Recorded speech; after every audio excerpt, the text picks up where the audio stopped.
Good morning 7th class. हमारा lesson चुना है lesson number 23, political formation in the 18th century.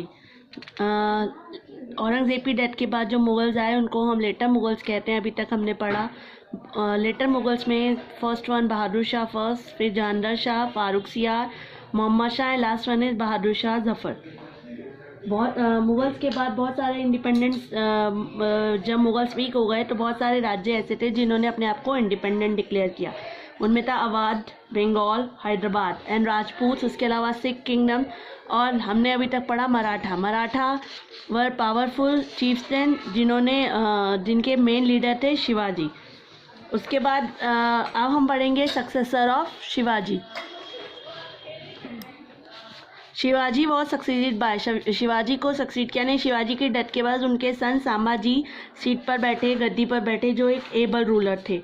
But Sambhaji के बाद के जो रूलर्स थे वो कैपेबल नहीं थे और वो अच्छी तरह से मराठा राज्य को संभाल नहीं पा रहे थे।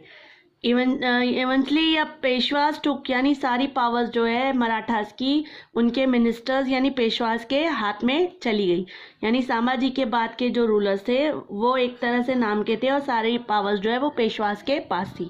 सबसे पहले आता है पेशवा, यानी प्राइम मिनिस्टर्स जो होते थे। 1713 से 1761 तक under the Peshwas Maratha empire बहुत फ्लॉरिश्ड हुआ, बहुत फैला। 1730 में शिवाजी के ग्रैंडसन शाहू जी ने अपॉइंट किया बालाजी विश्वनाथन को अपना पेशवा या चीफ मिनिस्टर। वो एक योग्य एडमिनिस्ट्रेटर था जिसने हेल्प करी शाहू जी की कंट्रोल करने में। किसको कंट्रोल करने में? Maratha chiefs. Eventually the Peshwa जो था वो रियल डिसीजन मेकर था, यानी जो सारी पावर थी वो एक तरह से पेशवा के पास थी। शाहू जी तो नाम का राजा था, जो भी काम पेशवा कहते थे वो राजा उसको फॉलो करता था। Second Peshwa Balaji Vishwanathan. Balaji Vishwanathan was appointed the Peshwa by the Maratha ruler. Maratha ruler ने बालाजी विश्वनाथन को पेशवा अपॉइंट किया। वो एक तरह से सारी पावर धीरे धीरे उन्होंने भी सारी पावर अपने हैंड में ले ली। ही फोर्स, उन्होंने फारूक सियार को फोर्स किया टू रिटर्न, सारी टेरिटरी वापस करो जो शिवाजी ने जीती थी, यानी जो शिवाजी के पास अर्लियर पहले थी वो सारी पावर फारूक सियार से उन्होंने वापस ली। नॉट ओनली दिस, यही नहीं बल्कि मराठा ने जो राइट था कलेक्ट करने का चौथ और सदेशमुखी, जो ये फाइन लेते थे शिवाजी चौथ और सदेशमुखी, वो बालाजी विश्वनाथन ने 6 अदर एरियाज जो है उनसे और बढ़ा दिया, यानी 6 एरियाज और जीतकर उन एरियाज से भी सदेश और चौथ लेना स्टार्ट कर दिया। फिर आता है बाजीराव फर्स्ट। बालाजी विश्वनाथन के बाद बाजीराव ने क्या कहते हैं सीट पर बैठे, पेशवा बने। ही कॉन्कर्ड मालवा, उन्होंने मालवा को जीता। इसके अलावा गुजरात, अहमदाबाद, ये सब यहाँ तक पहुँचे और कंक्लूडेड ट्रीटी, इन्होंने समझौता किया महाराजा अभय सिंह ऑफ मारवाड़, मारवाड़ के राजा से समझौता करा। मतलब मारवाड़ के राजा को उनसे समझौता करना पड़ा क्योंकि उन्होंने उस एरिया को जीता। टूवर्ड द साउथ में इन्होंने हैदराबाद के निज़ाम को डिफीट किया और उनसे भी राइट टू कलेक्ट टैक्स, उनका जो एरिया था, उनका जो प्रोविंस था उनका डेक्कन का, उनसे कलेक्ट करना स्टार्ट किया टैक्स। इसके अलावा एज ही स्पेंड, एक तरह से ये कह लीजिए इन्होंने इसके अलावा ऑल्सो कैप्चर जीता सैलेट से और बेसिन, पुर्तगीज से वो एरिया अपने वापस कंट्रोल में कर लिया। इसीलिए बाजीराव को फाइटिंग पेशवा भी कहते हैं क्योंकि उन्होंने अपना अधिकतर टाइम फाइटिंग करने में यानी एरियाज वॉर करने में बिताया और अपना उस एरिया को अपने कंट्रोल में किया। ही believe that he never lost one. Under his rule उनके समय में मराठा पावर जो है बहुत ऊंचाई तक पहुंच गई क्योंकि बहुत सारा एरिया इन्होंने अपने कंट्रोल में कर लिया था।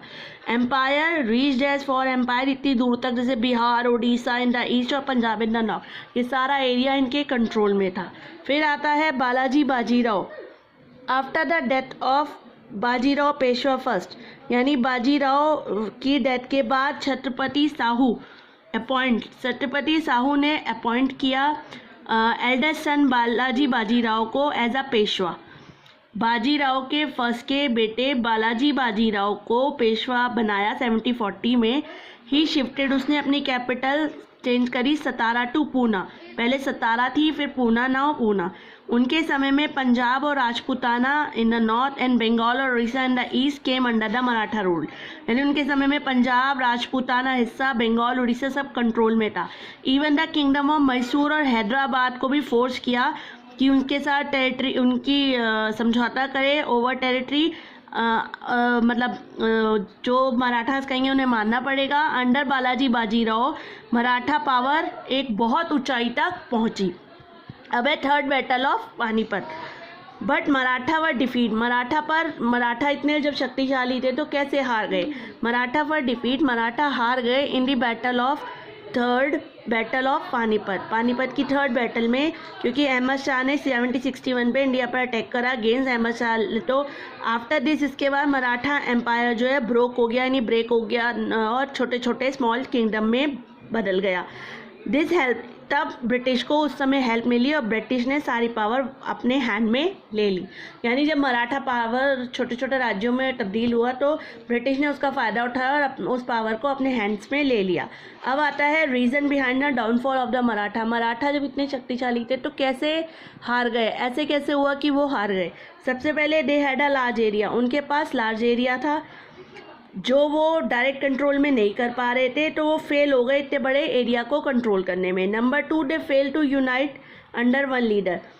एक ये फेल हो गया, जैसे शिवाजी ने सारे एरिया को यूनिट एक करके रखा था, इनका कोई वन लीडर नहीं था, इसीलिए फेल हुआ उसको एक करके रखने में। दूसरा, इनकी जो पॉलिसी थी प्लंडरिंग, लूट, इधर से उधर जाने की, चौथ और सदेशमुखी लगाने की, उससे नेबरिंग एरियाज जो इनसे नाराज़ हो गए और बहुत सारे राजपूत राजा, जाट, सिख और अदर पीपल, उन्होंने उनकी सपोर्ट खो दी। वो लोग इनसे परेशान थे, उन्होंने इनको सपोर्ट करना बंद कर दिया। नंबर 4, दे फेल, सबसे मेन कारण ये फेल हो गए to modernise their warfare techniques. इनकी जो टेक्निक्स थी वो, यानी युद्ध करने की टेक्निक्स जो थी वो मॉडर्नाइज नहीं थी। जैसे ब्रिटिश वगैरह, पोर्तुगीज़ या बाकी के राजाओं ने अपने आप को मॉडर्न कर लिया था वॉर के लिए, उनके हथियार मॉडर्नाइज हो गए थे, ये फेल रह गए, इनके हथियार वही पुराने ढंग के थे, इसीलिए ये बाद में वॉर्स हारना इन्होंने स्टार्ट कर दिया। ठीक है, अब बस आज ये क्लास यहीं ख़त्म होती है, क्योंकि ये चैप्टर इतना ही था कि कौन कौन से, तो सिक्स थे, मराठा से, मैसूर था, ये स्टेट थी, अब बंगाल, अवध,